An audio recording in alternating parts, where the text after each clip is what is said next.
guys, welcome back. Today I just wanted to quickly chat you through a painting that I'm currently doing. It's actually taken me 3 years to finally sit down and just paint this. I don't know why it's taking me so long. It was just one of those in the moment things. So I'm very excited to actually start Chichen Itza painting. So this is actually about 2 hours worth of work. This is a photograph I'm currently working from. I would have liked to, with any type of painting, I prefer to work from the real thing. However, I can't just fly over to Mexico just to be able to sit there and paint it. I do have 1 or 2 sketches from that experience. It was about 3 years ago that I did go, by the way, I don't know if I mentioned that. But I'm actually going to Mexico this year, so I think that's kind of what triggered it in my mind. I just kind of realised, oh, I haven't done a painting of it yet. I actually do have a current painting from the same site, but it's the ruins that are off onto the far left. They were much more towards the pillars. I still haven't completed that. That's been ongoing for about 2 years. I go back for it a little bit and I step back, and then something else takes the handle and I run with that. And then every now and again I go back to it, and just as a reminder of kind of like whenever I've got a bit of free time in between projects. Ideally I'd like both of them to be complete before I go on holiday, so I've got about 4 weeks, but that can be hit and miss. But again, it's just one of those things that I kind of just run with. Just want to say, this painting was originally all this colour. Underneath it, it did have a subtraction oil painting, which I then just covered up with brown acrylic paint. It's really nice because it's a neutral colour. I would do it in white, but then you rely on the white very much and it can influence you a bit more, whereas the brown is a bit more of a in-your-face colour, so you want to cover up the canvas more and get more done within a shorter period of time. So we'll start at the very bottom. This is the very first bit I did. The good thing about having previous marks on the canvas is that they interact and you have to kind of battle with them. As you can see, it's very green. It's basically meant to be grass. How I put it on the canvas for the first technique, it was one of these paint lines. The main aim for it at the moment is just to get the paint on the canvas so you've got the colour rather much more than the form, because you can go back through it and edit it with a silicone nib, which is actually what I'm doing with this painting, because you can see there's quite a few little gaps throughout where, as I've been spreading it, it's either hit a bit of thicker paint and therefore missed a section.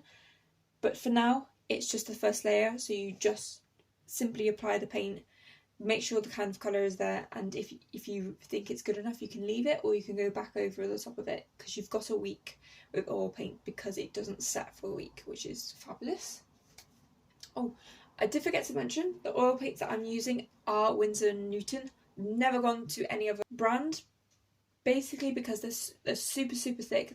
They are a little bit on the expensive side, but I'd rather have thick paint which I can dilute down rather than the other way around where it's way too thin and you can't really work with it unless you just add on layers, and that's a lot of waiting time, especially when oil paint takes a week to dry.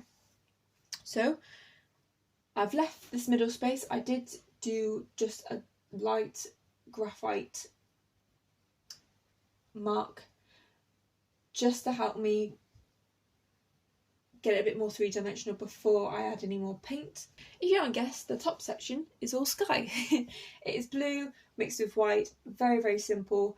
I first decided to go put some of the darker shades on, and I used a silicone nib, which is, if I show you it, it is this tool. It is this little tool here.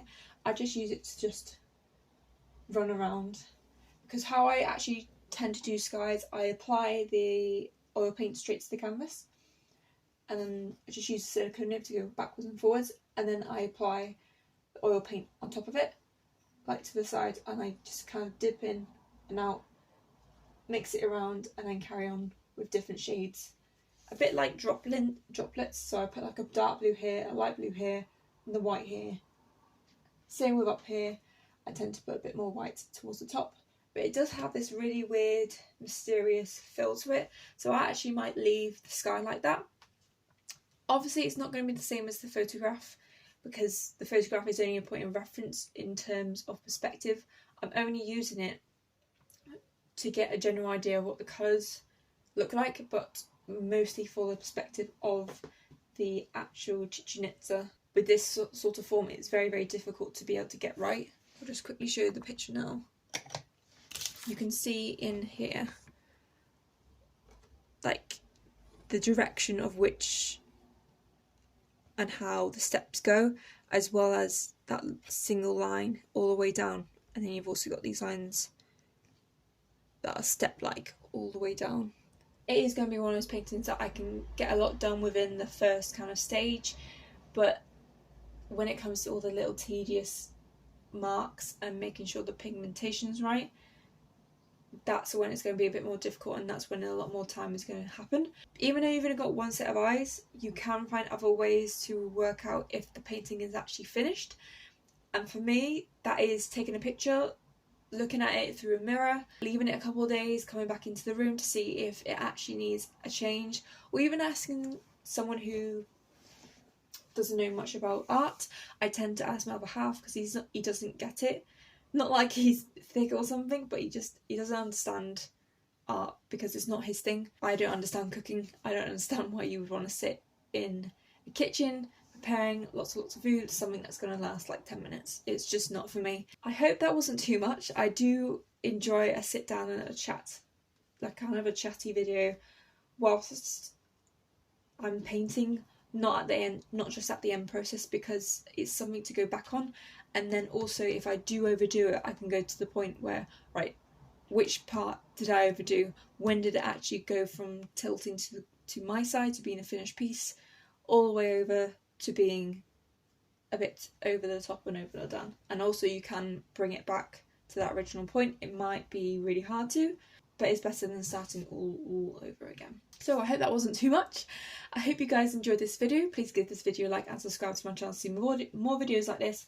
Also in my description box you will find links to all my social medias, also my Instagram account, which is where I will put live updates of all my artworks. They come out pretty much before the videos do, because it's in real time, and obviously I only upload 3 times a week at the moment because I have a full-time job and I need to pay my bills. Also in my description box you will see links to my eBay selling account, which is where I sell all my artworks that I feature on my channel, as well as a couple of extra ones as well. If you have any questions, please leave it in the comment section below, and I hope you guys have a marvellous day. Bye for now.